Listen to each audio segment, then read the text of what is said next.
that included the pieces of the webinar today. There'll be 3 attachments that we'll go through. The first one being the online enrollment materials. It's a series of roughly 14 pages. The first one's a cover page. It hops into the second page. This is probably the most important page of the entire piece. That's why we start with it. And the step for employees to enroll is to go to the provider's website, which is yourplanaccess.net, retirement plan consultants. That will launch you to a web page, and you'll see a section in the middle. I'll say online enrollment. You'll click that once, and then you'll be prompted to putting in a plan password. This is a unique plan password to your plan and business, so you'll want to make sure that employees do know that. And then also it is in all capital letters as well too. So make sure they put that in. It is case sensitive. This again is the most important piece. If anybody forgets everything else, to say go here, and they'll be able to follow the steps thereafter. For the purposes of the webinar, we'd like to go through just briefly the onboarding steps. Pages 8 through 12 of this document actually have a screenshot of each of those steps. So as I mentioned, they'll go to this website, they'll see where it says online enrollment in that top left corner where that blue box is. They'll click that once. It'll then flip them to typing in that plan password, as you can see on that right-hand image, all case sensitive, and they'll hit next there. They'll then be prompted to putting in some personal information to verify who they are in the system, and then creating a username and password and starting that onboarding process. So basically, if they look at page 2 and then look at pages 8 through 12, it's very, very easy, very, very straightforward for those individuals. So we do like to mention that. There is a piece about halfway through the onboarding of that enrollment. If they don't look at pages 11, sometimes they can get hung up here. It'll ask, what source of money do you want to use for your investment elections? We highly recommend that employees pick all sources of money. And really all that means is that they're going to have one investment choice, and that's how their money is going to be, well, one investment strategy, and that's how their money is going to be invested. Rather than picking, the employer contributions invested one way and then their contributions invested another way.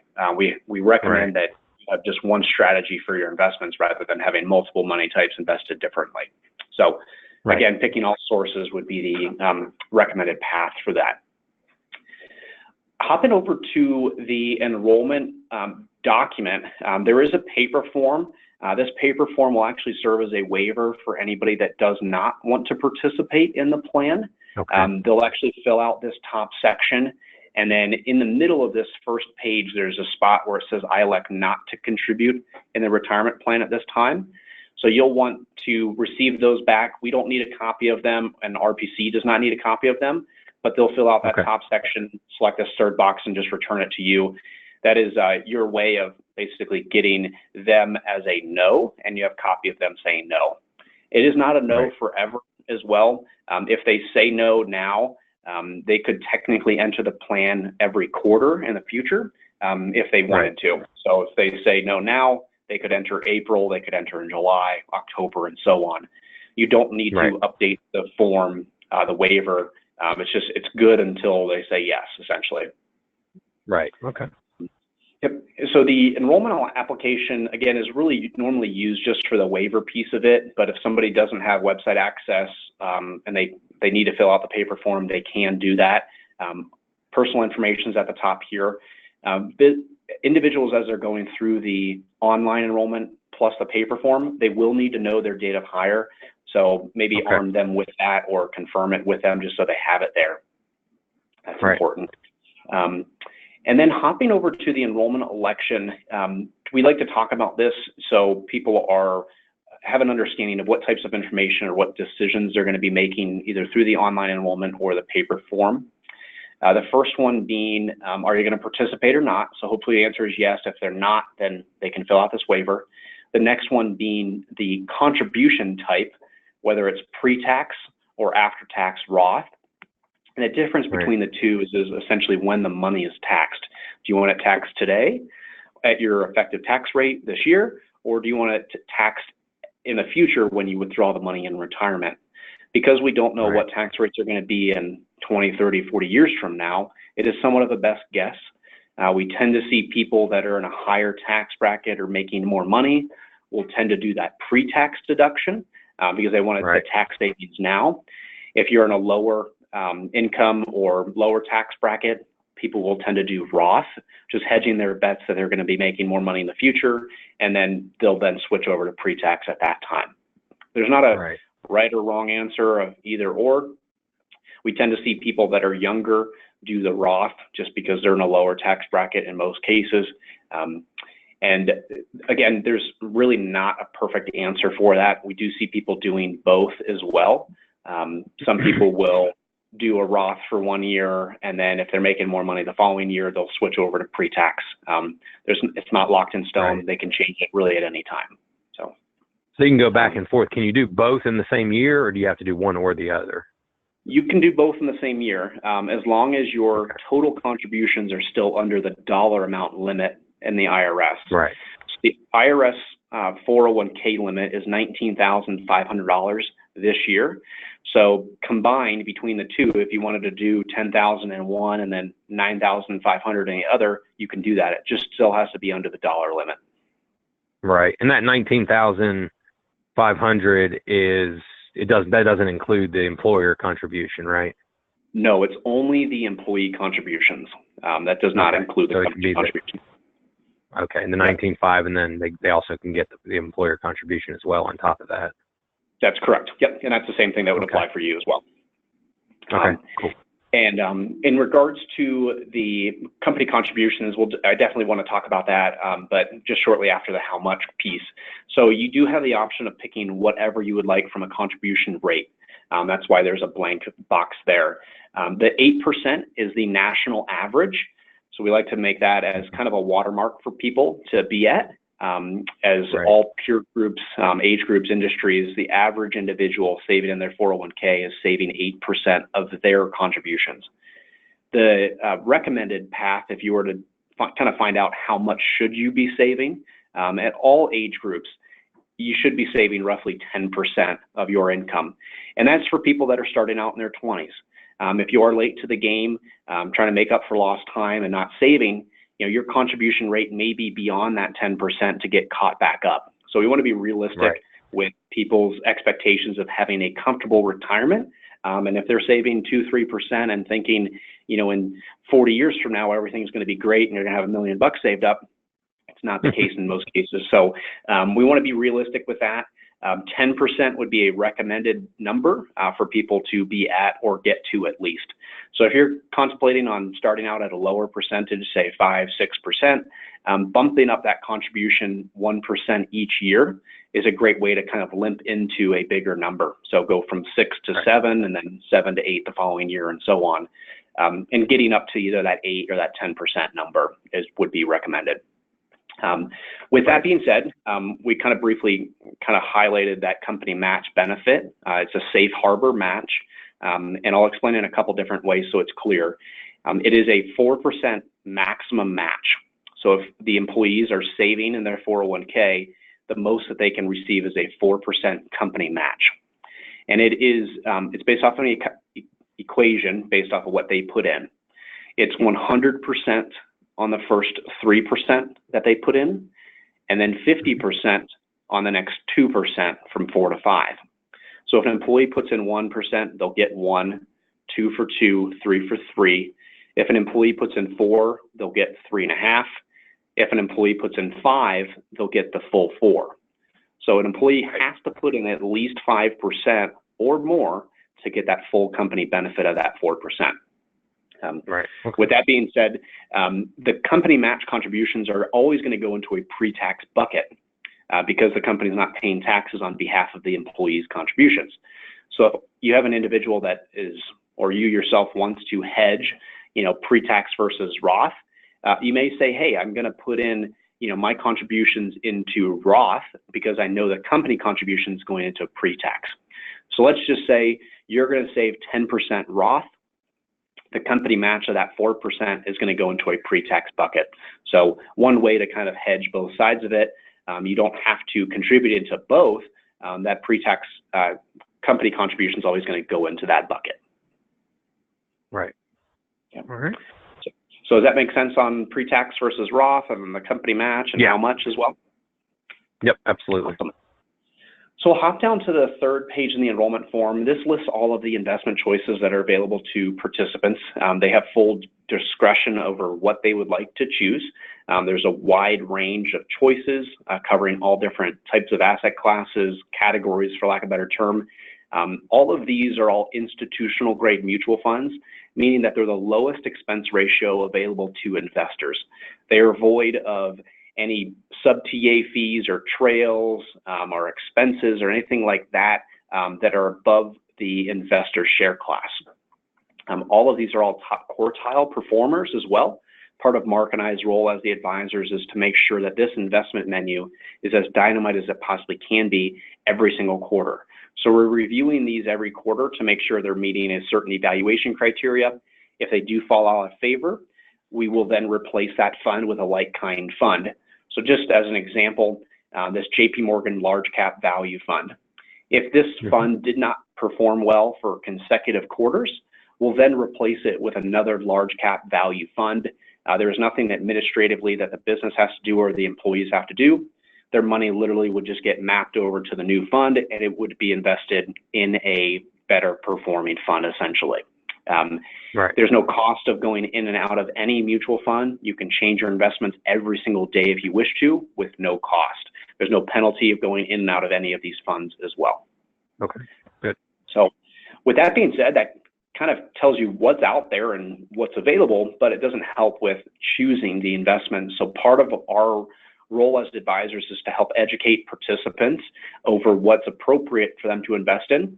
We put together this model asset allocation guide every quarter. We will actually have a new one updated in roughly a couple weeks. We get the investment data around the 15th to the 17th of January. And then about a week after that, we'll then send out the newest update on these numbers here. And it'll make more sense here in just a second. So what we do from a hands-on investor is we build 5 different risk tolerances at that top here in columns of what we feel would be appropriate in a diversified lineup given those choices. So if you wanted to be a hands-on investor and you said, hey, I'm a moderate investor, I'm in my 50s, and I'd like to invest, hands-on, this is that 50-50 column would be how we would recommend you deploy your money or how you would pick those investments based off of those choices. So this is our kind of approach of if we were you in your investment 401k plan, this is how we would invest the money. Based off of just a risk tolerance. From aggressive, we tend to see people in their 20s and 30s. Folks in their 40s and 50s would be in this moderate aggressive column. Individuals that would be in their 60s or nearing retirement would be in this moderate column. People that are looking for just preservation in their 401k balance would be more in that moderate conservative or conservative column here on that kind of far left of the spectrum. So as you see, aggressive would be more risk, conservative would be less risk. Right. So this top larger rectangle is for those who want to be hands-on. We update those percentages roughly every quarter. Some cases we won't change the percentages if there isn't really any reason for them to go in and out of a certain category. So we may leave that percentage there for, say, 6 months even. There are slight adjustments that we'll make depending on how the fund does or how that category is doing as well. But the ask is if you're going to follow this guide is that you just pay attention to those updates as they come out because we want to put you in front of the best position of what we feel would be taking the least amount of risk and having the best possible return. So that's the hands-on approach. Right. The hands-off approach would be to select a target date fund. And the target date funds work in the way that you would find out what year it will be when you reach age 65 or retirement age, say 67 potentially. And you would be plotted into a target date range. So let's just say your retirement date is going to be 2047. So this one fund is going to be your most appropriate fund for you. You would go 100% into that one fund, and that would be your sole choice. Now, inside of that fund, it is all diversified, so it has a risk tolerance built into it. Basically, it's a one-stop shop, more of an autopilot, set it and forget it type mentality. The blue ones Right. that I've highlighted, the bigger the years, are for those who are going to be younger or going to basically retire later in life. They're going to be more aggressive because they're going to be a younger individual in that. The blue ones that I've highlighted are going to be similar to that aggressive column in that far right, in that top section. The next four in the middle are going to be appropriate for that moderate aggressive column. And then the ones that are closer to the present year are going to be people that in their 60s or even beyond 60s that are in retirement or nearing retirement. So that's going to be in that more 50-50 blend. What happens with these target date funds is they start out aggressive, and then every 5 years they de-risk automatically for that individual. So it's appropriate for somebody in their 20s, it's appropriate for somebody in their 30s, 40s, 50s, and so on, and it de-risks automatically for that individual over the course of their investing period. So it's a very popular choice for those exact reasons as I've mentioned. Roughly 70% to 80% of participants in their 401k are saving in target date funds just because they don't really want to have to deal with managing their investments and paying attention to stuff. So there's nothing right or wrong of picking, say option A and doing hands-on. Option B would be to more hands-off. Option C is you're free to do whatever else you want as well. You can pick whatever combination of any of these funds in here that you would like. The money market is a cash account, essentially. It's going to have very, very little return, but it's going to be stable as a floor. Some people like to have a piece of their portfolio in that. Because these are retirement dollars and it's more of a long-term approach, we don't recommend individuals invest in that money market just because you need some element of return to get to your goals in retirement. Mark and I's contact information is here on the bottom of the page. It'll also be in that email that I shot over to you. Employees are free to reach out to both of us at any time.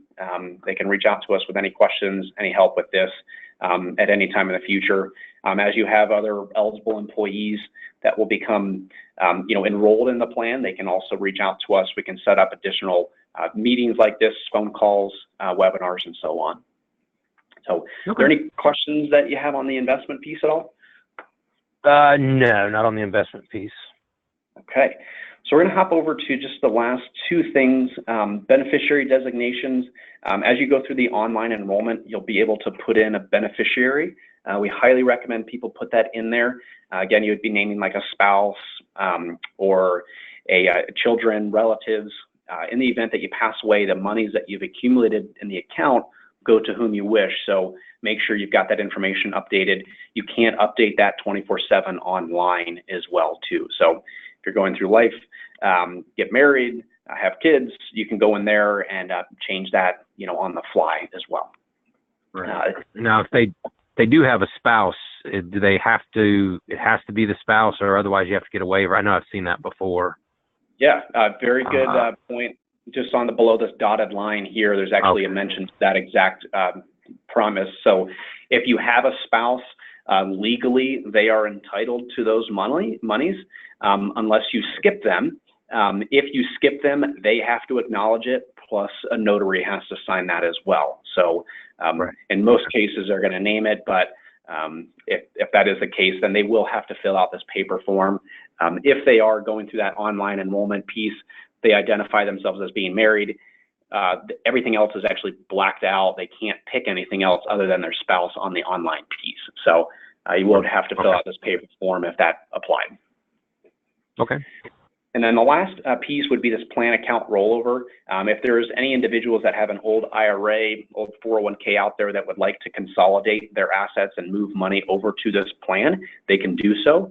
It is normally a roll-in process. There's a gal by the name of Stephanie Wolf who has been helping us with the onboarding piece. She's actually a dedicated person that employees can reach out to, and she can help with the heavy lifting of the, setting up that rollover with the old provider and getting everything in line for that money to come over from the old provider to them. And this also works on the outbound. So if you've got an employee that no longer works for the company that wants to roll their money out, this form would be a roll out form as well. And then Stephanie or their team at RPC can help employees. You either get the check, roll money out to an IRA, or roll money out to a new 401k plan at their new company. So it works both ways. Normally the fees that are associated with that are going to be from the departing company, and they'll normally be $25 to $50 fee for them basically to talk on the phone and cut a check to that employee. So I'm just going to say you have an employee that's leaving, say, John Hancock. John Hancock's going to answer the phone and say, hey, John Smith, what do you like to do? They want to roll money over. They'll say, okay, you've got $1,000 in your account, but we have a $50 processing fee. We're going to take it out of the balance. They'll be like, okay. They'll send you a check for $950, and then that money will then get transferred over to RPC in that example. And then vice versa, if they were to roll money out of RPC, they have a small fee as well in that range that would be for processing and transmitting that distribution as well. Right. Okay. But yeah, if the employees go from qualified to qualified account or retirement plan to retirement plan, there's no taxes, there's no withholding, and there's no penalty of transferring those assets. Right. Okay. And RPC is the one that holds this money, or they manage it? Yeah, RPC is going to be what's called the record keeper. So that's where money is coming from payroll going over to RPC. The account, the website access is all going to be to RPC. People will be enrolling and getting their online setup with retirement plan consultants or RPC. Okay. Yep.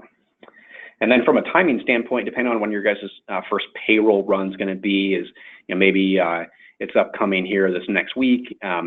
So if people are going to be enrolling, you'll most likely need to get individuals enrolled a few days before you process payroll, just so you know what they're going to be saving or their contribution rate.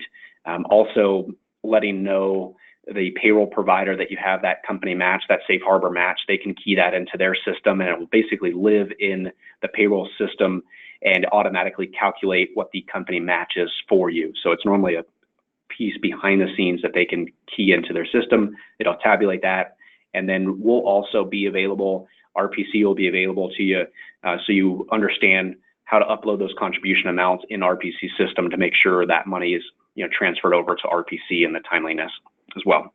Okay, right.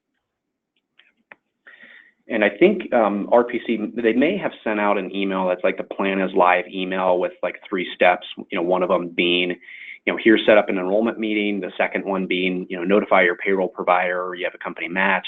And the third is just uploading contributions. So if you haven't seen that yet, I would imagine that'd be coming out here in just the next day or so ahead of your first payroll run. All right. Awesome. So is there any other questions that you have at this time, Dave? So as far as, so these enrollment forms, when everybody does the online enrollment, that's where you're getting all the data from the eligible employees. Or am I doing something on my end as far as telling you who's eligible, or are we just going based on whoever enrolls? Yeah, normally the eligibility is set to 1 year of service and 21 years old. So anybody that's been hired basically before January 1st of 2019, technically, they would be eligible in the plan. And then if you have anybody that's basically, if they've met 1 year of service, they're going to be eligible to get into the plan. And then you would have that same period of time for April, July, October, and so on. So depending on when they hit their 1 year anniversary, they can enter the plan, and they would start that following quarter. The following quarter, okay. As far as so 1 year of service, I do have one person that was hired. Let's see, looks like June of 18, but then he quit March of 19, and then we hired him back again September of 19. So is it 1 year total, or is it 1 year from the most recent date of hire? How does that usually work? Yeah, so if they quit, they would be a rehire. Unfortunately, it's continuation of service is the way they look at it. So that clock would technically start over again for that individual. Okay, well, I'm cool with that. I just needed to make sure I was within my rights. Yep, of course. So to speak. Yeah, so if there was a period of time like a lapse in service, it's continuation of how they would look at it. So if he was no longer employed, then that would be a separation of service. Okay, very good. Yep. All right, excellent. Well, we will be in touch as you get closer to the payroll kind of window. RPC system, there is a report that can be easily generated in there of just saying, like, who's who's participated and what's their contribution rate. That can be easily run. So once you have those eligible employees enrolled in the plan, we can pull down, or you can pull down that report. You will also get an email every week if there are any changes or on the onset of who's enrolled. So I believe it's Saturday or Sunday in which they get those emails out. So if you have participants, let's just say there's 2 or 3 people that enroll, on Saturday or Sunday of this coming weekend, you'll get an email saying, hey, Dave's saving 5%, John's saving 6%, and so on. And then you will only get emails if there are any changes. So you're not going to get an email with the same information every week. It's only if somebody changes. Okay. All right. And as far as starting enrollment, we can do that anytime, or when should we? It's open right now, so you can go in, follow those steps to that online enrollment form, that we mentioned. So you can go in there. It literally takes probably 3 to 5 minutes, depending on savviness of an individual. But you can go to this website right now, go log in using that plan password. If employees have any questions, they're free to reach out to us.